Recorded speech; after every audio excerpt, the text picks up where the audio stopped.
এই হাদিসের ব্যাখ্যায় আমরা এর মধ্যে অনেক ব্যাখ্যা করে ফেলেছি আলহামদুলিল্লাহ, বাকি অংশগুলো আমরা একটু দেখি। এই হাদিসটি দ্বীনের মূলনীতিগুলোর একটি মূলনীতি। এটি ইসলামী আকীদা, বিশ্বাস, আমল ও প্রকাশ্য অপ্রকাশ্য কথামালার পরিমাপক। দ্বীনের মূলনীতি মানে দ্বীনের মধ্যে নতুন কোনো কিছু প্রবেশ করানো যাবে না।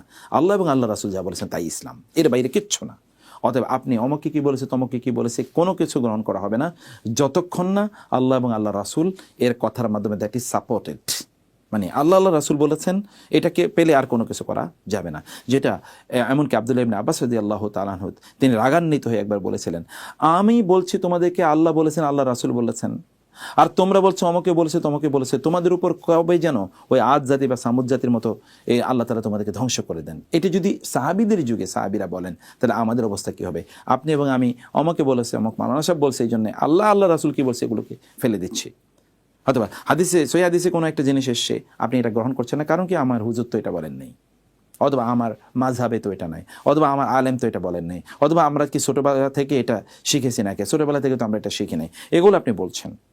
আমরা বলছি না যে আলেমরা কোরআন এবং সুন্নাহর বিরুদ্ধে বলছেন, তা না, কিন্তু যদি কখনো আপনি দেখেন যে হতেও তো পারে, যেটা ইমাম আবু হানিফা রাহিমাহুল্লাহ বলেছেন, যখন ইযা সাহহাল হাদিসু ফাহুয়া মাযহাবি, যদি তোমরা দেখো কোনো একটা হাদিস সহিহ হয়েছে, ইমাম শাফি বলেছেন, তাইলে আর আমার কথাটা এই হাদিসের বিরোধী, তাহলে তোমরা আমার কথাটাকে দেয়ালের ওপারে ছুঁড়ে ফেলে দাও, তোমরা হাদিসটাকে গ্রহণ করো। কারণ কোরআন এবং হাদিসই হলো ইসলাম, এর বাইরে কিচ্ছু নেই ইসলামের, এর বাইরেই এক ফোঁটাও না ইসলামের, এর ভিতরে 100 ভাগে ইসলাম। অতএব বাইরে থেকে কোনো কিছু আপনার নেওয়ার প্রয়োজন নেই।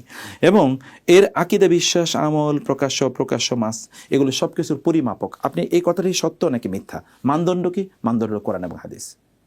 অতএব ফাইন তানাযাতুম ফি শাইইন ফারুদ্দুহু ইলাল্লাহি ওয়ার রাসূল ইন কুনতুম তু'মিনুনা বিল্লাহি ওয়াল ইয়াউমিল আখির। যদি তোমরা কোনো বিষয়ে মতভেদ করো, তাহলে তোমাদেরকে এটা কোরআন এবং সুন্নাহর কাছে ফিরিয়ে দিতে হবে, যদি তোমরা আল্লাহর প্রতি এবং আখিরাতের প্রতি ঈমান এনে থাকো। এটা আমরা কোরআনের বিষয়টা দেখতে পাই। এখানে হাদিসটি এর ব্যাপারে আমরা জানি, যেটি বর্ণনাকারী হচ্ছে উম্মুল মুমিনিন আয়েশা রাদিয়াল্লাহু তাআলা আনহা। হাদিসের মান হচ্ছে সহিহ এবং হাদিসের সূত্র হচ্ছে সহিহুল বুখারী এবং মুসলিম। আলহামদুলিল্লাহ, আমরা হাদিসের ব্যাখ্যাটা জানলাম। এবার আমরা হাদিসে ফুড ফর থট, মানে আমাদের চিন্তার জন্য কিছু বিষয়ে আমরা এবার একটু উল্লেখ করতে চাই।